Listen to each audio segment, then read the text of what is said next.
Now joined by Danny Smith from UBC and Jay Prepchuk, from places unknown? Handsworth Royals right now. There you go, Handsworth Royals. But you also do a lot of work in terms of your quarterback camps as well. Tell me a bit about that. Absolutely. We've been doing quarterback camps now for over 20 years, and we start the camps in January and run all the way through till August, and they've been doing very well, and I've been really excited about the enrollment and getting receivers involved as well with G. Roy Simon and Marco Iannuzzi, so it's been a great process for us. In terms of the development of the quarterback in BC, you were a quarterback with the UBC Thunderbirds back in the 70s and 80s and came up through the junior system. How much of a change have you seen, Dan? I've seen tremendous change, and a lot of it I think should go credit to Jay and the programs he does, because quarterbacks don't get a lot of work. There's not a lot of experienced quarterback coaches, so the camps that Jay and his group do, I think, really have added a lot to the quarterback and developing the young quarterback in BC.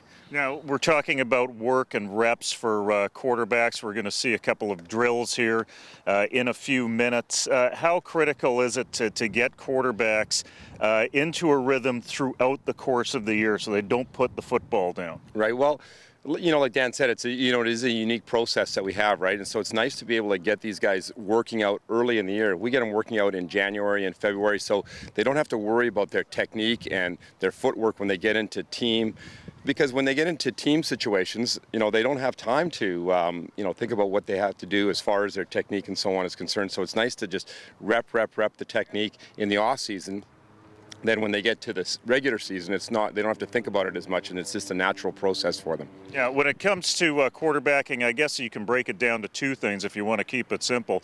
One of them is technique, and the other is how you see the game. We're going to be looking at some drills, but when it comes to how quarterbacks see the game, how do you work with them in terms of what we see today?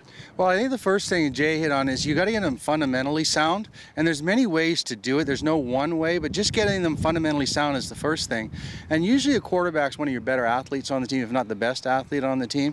And the key to that is finding out what they do well, and then helping them to learn what it is that they can do to take advantage of that. So rather than try to teach them everything about quarterback, with these young guys, you say, this kid drops back well, he rolls out well, whatever it is, and then tweak the fundamentals of that and let them get to be athletes. Because once they get on the field, they're on their own.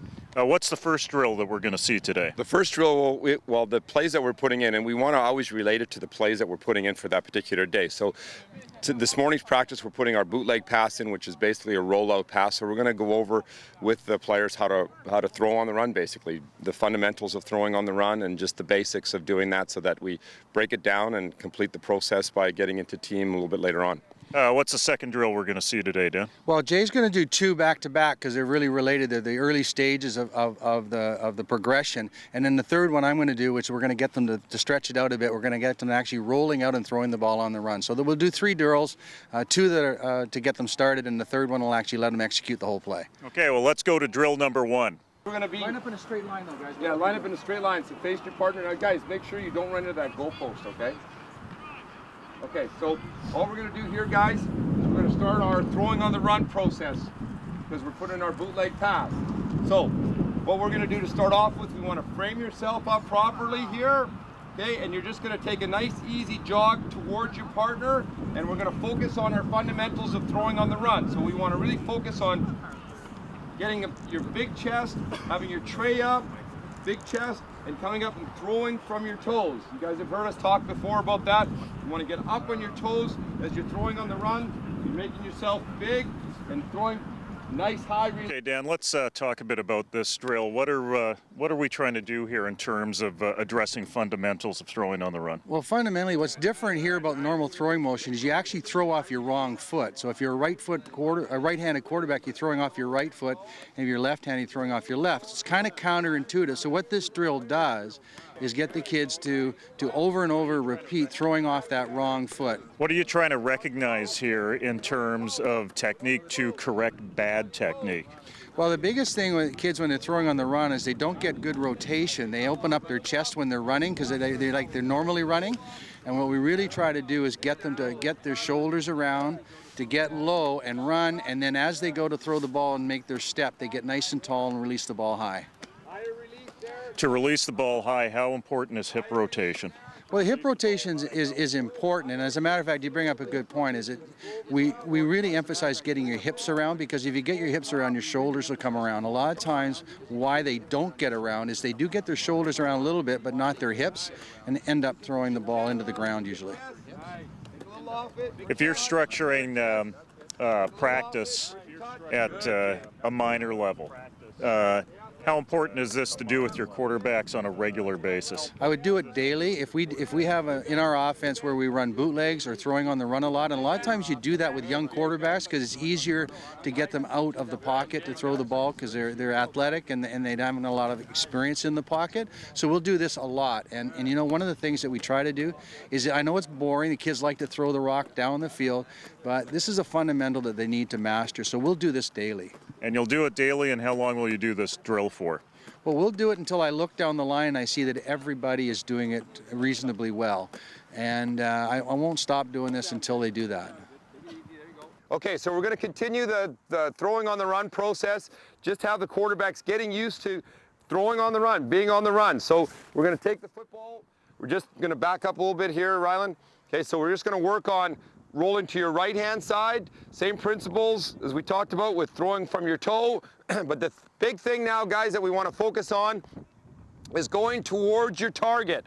So we don't want to drift off to the side. So we don't want to be throwing across our body and drift off to the side. We don't want to be throwing across our body, drifting off whether we're going left or right.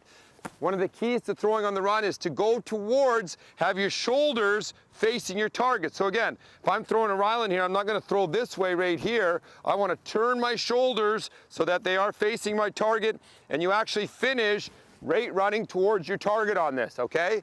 Continuing to remember to have your tray up, nice high release, working on that follow through all the way across. But the key thing here is finishing towards your target. So it's just like you're kind of clawing your partner right here, okay? And you come all the way down this way. So you're just in a small little area that you're at right here. We're gonna spread out just a little bit. It's just short, choppy steps. Roll to the right, finish this way. Back up, Rylan, you're gonna do the same thing coming back. Then you're gonna go to your left. Now, except for Court being left-handed, throwing to your left-hand side, guys. The big key that you've heard me talk about before is getting that ball, put that ball up in the ear hole. What does that do right now?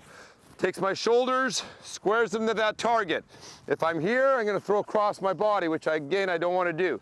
So I'm here, ball in the ear hole, so throwing to your left, chop, chop, chop, ear hole, attack, right down here. Okay, going that way, ear hole, perfect, nice job, excellent. Okay, guys, here we go. Short, choppy steps. You're not gaining a lot of ground here. Chop, chop, chop. Let's go.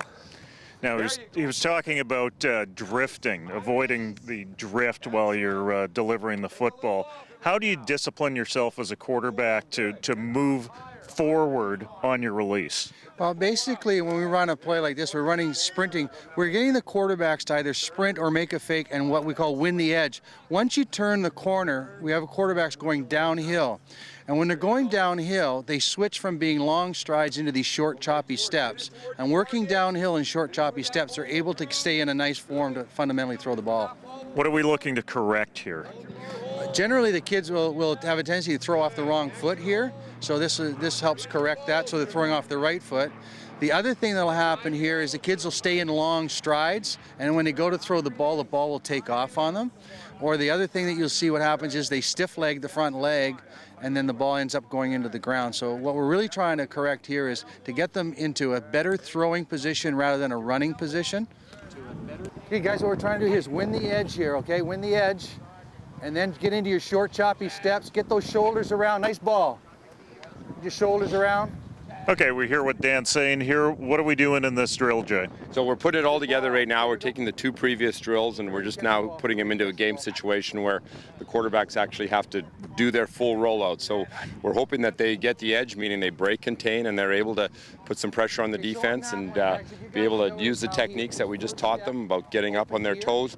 Very important that Danny's talking about right there is that very first step is important, that they open that they really open up, so they don't open too. If they open too flat, their rollout will be flat, right? So they want to really open up to what we say 6 o'clock, is the clock behind you.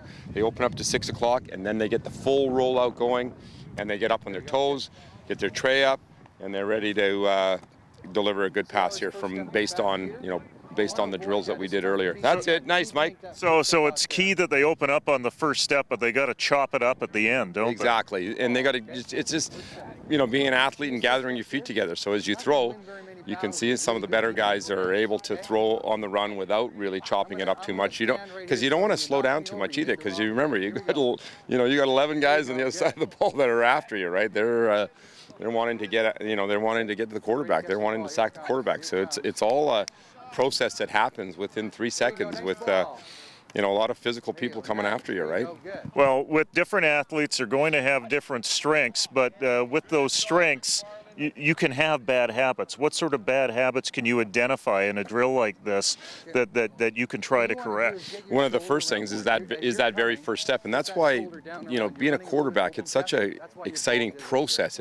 And it is an absolute process right from the very start of the drill, right from your very first step. If you don't take the proper angle on your very first step, then you're going to have a tough time throwing on the run, right? Because you just need to get that angle where you can really bubble to the outside and be able to attack. The other thing is a lot of quarterbacks will end up drifting off to the side a little bit instead of coming right towards their target. So see how Jake here, we're emphasizing him really finishing towards his target and not drifting off away from something. Getting your shoulders square, get up on your toes, and deliver a ball. Okay? It's okay.